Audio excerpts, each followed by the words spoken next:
ఒక పూజారికి చిన్న గాయాలైతేనే అందరూ వచ్చేసారు. గవర్నమెంట్ కానీ సెలబ్రిటీస్ కానీ వేరే వేరే పెద్ద పెద్ద నాయకులు అందరూ వచ్చి నిలబడ్డారు కదా. కానీ మరి క్రైస్తవుల పట్ల ఇలాంటి దాడులు జరిగినప్పుడు ఎందుకు ప్రభుత్వం కానీ వేరే ఇంకెవరు కానీ స్పందించట్లేదు? మాకు కావాల్సింది అదొక్కటి. ఎందుకంటే మేము ఎన్నో సమస్యలను ఎదుర్కొంటున్నాము, కానీ ఎవరిని ఏనాడు కూడా దూషించడము, ద్వేషించడము, పగలు ప్రతీకారాలు అయితే చేయలేదు కదా. అన్యాయంగా ఇలా మనుషుల ప్రాణాలు తీయడం ఎందుకు? ఇప్పుడు ఆ కుటుంబం ఎంత నష్టపోయింది, ఆ కుటుంబానికి ఎవరు బాధ్యత వహిస్తారు? ఆ కుటుంబం గురించి ఎవరు నిలబడతారు? ఇప్పుడు గవర్నమెంట్ వస్తుందా అది కావాలి. అట్లాంటప్పుడు ఓట్లేమో ఓట్లు క్రిస్టియన్స్ అన్న వాళ్ళు ఓట్లు వేయకుంటే అప్పుడు గవర్నమెంట్ ఎట్లా వస్తుందో చూస్తాం. ఈ పార్షాలిటీ ఎందుకు? దేనికోసం? క్రైస్తవులు మనుషులు కారా? క్రైస్తవులకు మన మనసు లేదా? వాళ్ళు ఎందుకు బాధపడాలి? న్యాయం చేస్తారని ఓట్లు వేస్తుంది. క్రైస్తవులకి తీరని లోటు,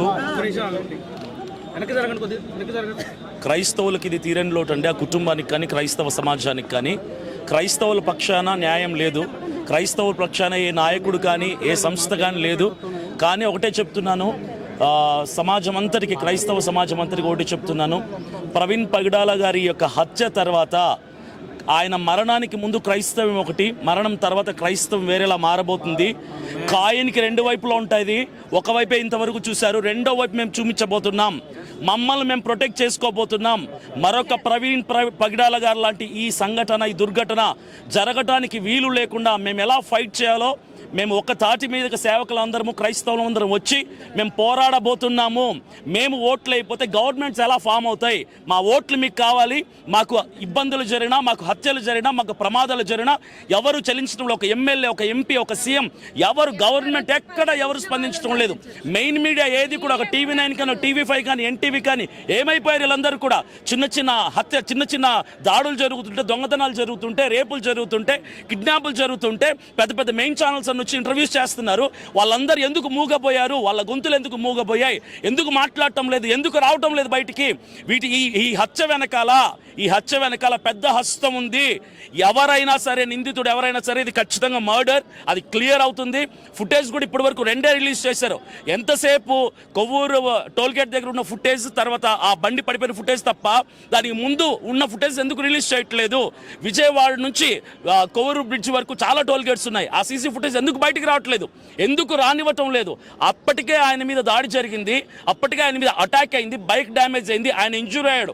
ఆ కొవ్వూరు టోల్గేట్ దగ్గర ఈ సీసీ ఫుటేజ్ చూస్తే ఆయన బండి నడపలేని స్థితిలో డూమ్ లైట్ పగిలిపోయింది, కాలు డ్యామేజ్ అయిపోయి చాలా ఇబ్బంది పడుతూ తూలుతూ బండి నడుపుతున్నాడు. ఇలాంటి పరిస్థితి, ఈ పరిస్థితుల్లో ఒక మనిషి చనిపోతే సాటి మనుషులు, చాలా మంది హైందవులు పెద్దగా పిలువబడుతున్నటువంటి మతోన్మాదులు, కొంతమంది దయ్యాలు ఏం మాట్లాడుతున్నారంటే ఆయన మరణాన్ని గేలి చేస్తున్నారు, హేళన చేస్తున్నారు, వెటకారం చేస్తున్నారు. ఒక పనికిమాలిన సైతాన్ ఒకటి ఉంది, అదేమన్నా మాట్లాడుతుంది తెలుసా? యూట్యూబ్లో లైవ్ పెట్టి పగిలిందా పగిడాలని చెప్పి వెటకారంగా పాటలు పాడి ఎవరి చుట్టు కత్తిరించి గుండు కొట్టించి ఊర్లో నిలబెడతాం.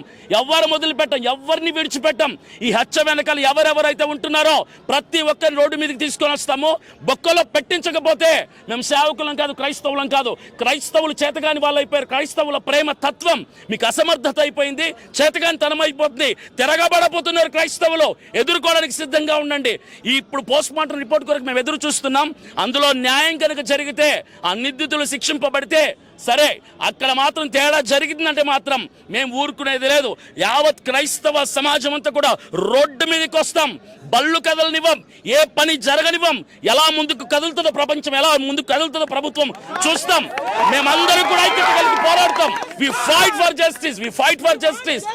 ఇప్పుడు మతోన్మదులు చాలా మంది ప్రవీణ్ పగడాల గారిని చంపి సంకలు గుద్దేసుకుంటున్నారు, ఆనందపడిపోతున్నారు. అయిపోయింది. కానీ ఒకటే చెప్తున్నాను అందరికి కూడా, ఎవరైతే ఈ హత్యకు పాల్పడ్డారో ఒకటే వార్నింగ్ ఇస్తున్నాను.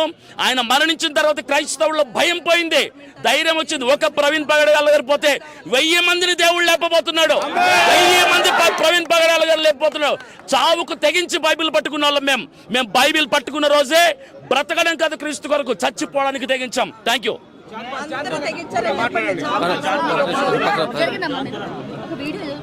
అమ్మా, మొదట ఈ వీడియో ప్లే చేస్తాను. దీనికంటే ముందు ఒక మాట చెప్తాను. అదేంటంటే, మన శత్రువు చనిపోయినా సరే, మనం బ్రతుకుతున్నటువంటి సమాజంలో ఒక శత్రువు చనిపోయినా సరే, అక్కడికి వెళ్ళి ఆ శత్రువుని మన శత్రువు చనిపోయినా సరే ఆ శత్రువు మరణించిన రోజు ఆ వ్యక్తిని గౌరవించి మాట్లాడతాం. అయితే ఈరోజు సమాజంలో ఉన్నటువంటి పరిస్థితి ఏంటంటే మీరు చూడండి అమ్మా, ఈవిడ ఎలా మాట్లాడుతూ ఈవిడ పెట్టి టైటిల్ ఏంటి, పగడాలు పగిలిందా అంటూ ఈవిడ పెట్టి ఈవిడ ఏమని మాట్లాడుతుంది, ఈవిడ హావభావాలు చూడండి. అయితే ఈరోజు ఎవరి గురించి ఉన్నారు కదా, పగిలిందా ఇల్లు కొట్టించి ఊర్లో నిలబెట్టకపోతే ఆ సైతాన్ని చూస్తూ ఉన్నారు మీరు. వదిలిపెట్టే ప్రసక్తే లేదు. ఎందుకు చర్యలు తీసుకోవట్లేదు గవర్నమెంట్? ప్రభుత్వం ఎందుకు స్పందించడం లేదు? మతోన్మాదులు అంతా ధైర్యంగా మనిషి చచ్చిపోతే మానవత్వం కూడా చాటి చెప్పకుండా ఆ మరణాన్ని కూడా గేలి చేసి మాట్లాడుతుంటే ప్రభుత్వం ఏం చేస్తుంది? ఇది వినండి, ఇది కేవలం నా మొబైల్లోనే లేదమ్మా, ఇది కేవలం నా మొబైల్లోనే లేదమ్మా, ఇది ఇబ్బంది పడుతున్నారు వాళ్ళు.